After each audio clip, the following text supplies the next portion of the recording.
Hey guys, welcome to my channel. This time I'll be discussing about a special triangle. Hence, I will start with aperture as one among the three components of a special triangle, because I can confidently say that creativity begins with aperture. Now, please support us by subscribing to our channel, like, and perhaps comment. These activities on our channel helps us to be in good term with YouTube algorithm. Thank you. Now let's get into the virtual class. All right. As we have said, in every camera we have what we call a special triangle. That's the three things that make it possible for you to snap a good looking image or any creative image at all. But aperture is located in the lens. Right inside there, you'll find the aperture. So it allows a certain amount of light to go in. However, it depends on the settings you choose. That is what we are going to learn. We'll move to the next, the special triangle, all of them. Okay. Now, okay, this is the aperture, volume of light. Yes, you can see the symbol of aperture there. Then we'll have a shutter speed. With this timing, this clock here shows you that its duration of light is measured by time. And you have here ISO, sensitivity of the sensor. So imagine this picture you're looking at is captured in the night, and you can see the city lights and everything is good, artistical. So now, to get a good image, you must master your exposure triangle. Okay, as you can equally see here. Now, moving forward, we would like to demonstrate this aperture with our eyes. Just look at these eyes. Okay, you will see that the pupil is quite small. And when you look here, you see that the pupil is quite big. So we want to bring it to this point because looking how our eyes function will give us a better view, a better understanding of aperture. Because those that design camera, thank God for them, they replicate how our eyes function. You see, now look at this first eye you are seeing here, this first one. The pupil is quite small. Actually, this person is outside or was outside when this was taken. Because when you are outside, naturally your eye contrast. Perhaps you don't know that there is kind of a elastic stuff around the eye. Now look at this second picture. Oh, that's wonderful. Imagine the creativity, the design in this. God is wonderful. So now look at it. You see how the nerves or the fiber or the elastic material used in designing the eyes contrast. You see, and expand. So the expansion will allow more light to go through this pupil. You know, when it contrasts, it allows lesser light to go in. Let's go back to this picture. Okay, now look at this diagram down. You see that pupil light beam. That's when it contrasts, a little light beam goes through your brain. You see, I don't know if you have walked through from inside to outside.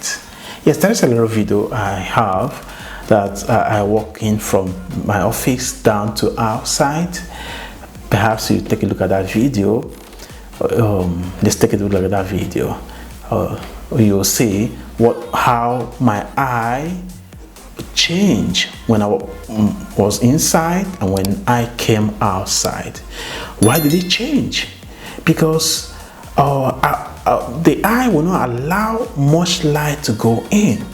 In fact, if you insist and keep your eyes open, if you keep your eyes open, you will see that you will start seeing these tears and you will see nothing, because everything will seem white to you because there is excess light. The same thing happens in camera. If you don't regulate the aperture, the image will turn white. But if you regulate the aperture, the image will get better. We'll explain that as we're moving. So look at these two eyes. You see here, the light beam is quite much because the pupil now expand. You see. So now let's make progress. We have seen this image. And now you see this is the lens, okay? Right inside this lens, aperture is right inside there.